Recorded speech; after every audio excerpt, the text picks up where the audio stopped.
ओम महालक्ष्मी च विद्महे विष्णुपत्नी धीमहि तन्नो लक्ष्मी प्रचोदयात्। ओम महालक्ष्मी नमः।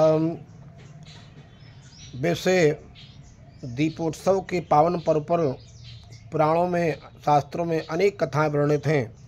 कहा जाता है इसी दिन भगवान राघवेंद्र सरकार रामचंद्र लंका पर विजय प्राप्त करके वापस लौटे थे और उनका राज्याभिषेक हुआ था, और इसलिए अयोध्या में दीपोत्सव मनाया गया। नरक चतुर्दशी के दिन भगवान श्री कृष्ण ने भौमासुर का वध करके 16,100 कन्याओं का वरण किया, उद्धार किया था। इसलिए अनेक कथाएं पौराणिक मिलती हैं शास्त्रों में।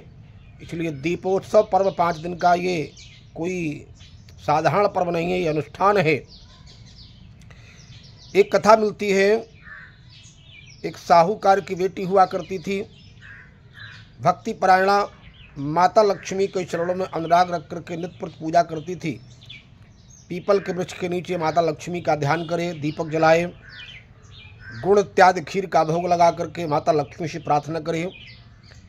एक दिन माता लक्ष्मी उस साहूकार की बेटी से पूजा से प्रसन्न होकर, उसकी साधना से, उसके प्रेम के अनुराग से प्रसन्न होकर प्रकट हुई और कहा माता लक्ष्मी ने कि मैं तुम्हारी पूजा से संतुष्ट हूँ, तुम मेरी सहेली बन जाओ।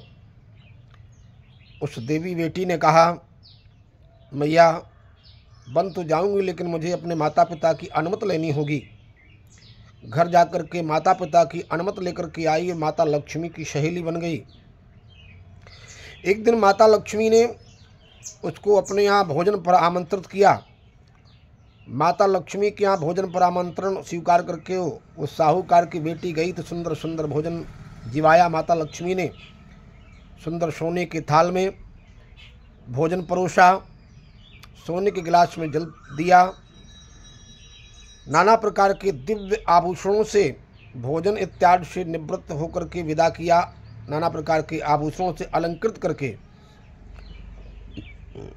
और बेटी जब विदा हुई अपने घर के लिए तो माता लक्ष्मी से निवेदन किया कि मैया आपके यहाँ तो मैंने निमंत्रण स्वीकार करके भोजन प्रसाद पा लिया, लेकिन मैं तो निर्धन की बेटी हूँ और मैं भी चाहती हूँ कि एक दिन आप मेरे यहाँ पदार्पण करें, लेकिन मैं आपकी सेवा स्वागत कैसे करूँगी, मेरे पास तो कुछ और ज़्यादा है नहीं। लेकिन माता लक्ष्मी ने अंक भरकर कहा देखो तुम मेरी सहेली हो और तुम्हारे मन में प्रेम अगर अनुराग है तो मैं तुम्हारे घर पर अवश्य आऊँगी। वो बेटी घर आ गई, अपने माता पिता को बताया। माता पिता बड़े प्रसन्न हुए, लेकिन बेटी चिंता में है कि माता पिता से बोली पिताजी हमारे पास घर में कोई इतनी व्यवस्था है नहीं, मैं मैया लक्ष्मी की सेवा कैसे करूँगी। उस साहूकार ने कहा बेटी घबराओ नहीं, माता लक्ष्मी कृपा स्वरूपिणी हैं, दया का सागर हैं, दयामयी हैं, ममतामयी हैं, वो अवश्य आएंगी। आप घर को गाय के गोबर से सुंदर लीपें।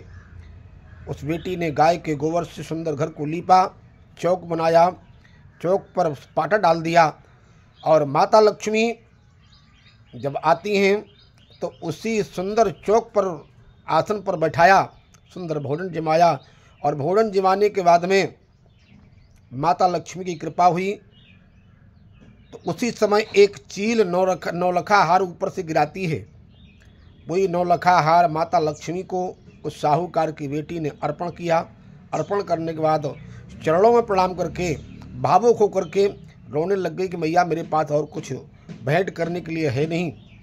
माता लक्ष्मी ने अंक भर कर कहा देखो तुम मेरी सहेली हो, तुम्हारे यहाँ मैंने भोजन प्रसाद ग्रहण किया है, जाओ आज के बाद तुम धन धान से परिपूर्ण हो जाओगी, तुम्हारे मन में जो मनवांछित फल की कामना होगी अवश्य प्राप्त होगी, और तुम्हारे भोजन से, तुम्हारी पूजा से, तुम्हारी श्रद्धा से, तुम्हारे प्रेम अनुराग से प्रसन्न हूँ, वरदान मांग लो। तो साहूकार की बेटी ने कहा कि आज के दिन जो तुम्हारी पूजा करे उस घर में आप सुख समृद्धि ऐश्वर्य अवश्य प्रदान करना, उसकी निर्धनता दूर कर देना। माता लक्ष्मी ने अंक में भर करके उसे आशीर्वाद दिया। वही दीपोत्सव पर्व मनाया गया। उसी पर्व पर जो भी माता लक्ष्मी की पूजा अनुराग से प्रेम से करते हैं वो धन धान से पूर्ण हो जाते हैं और सुख समृद्धि ऐश्वर्य माता लक्ष्मी की अनुकंपा उनको अवश्य प्राप्त होती है।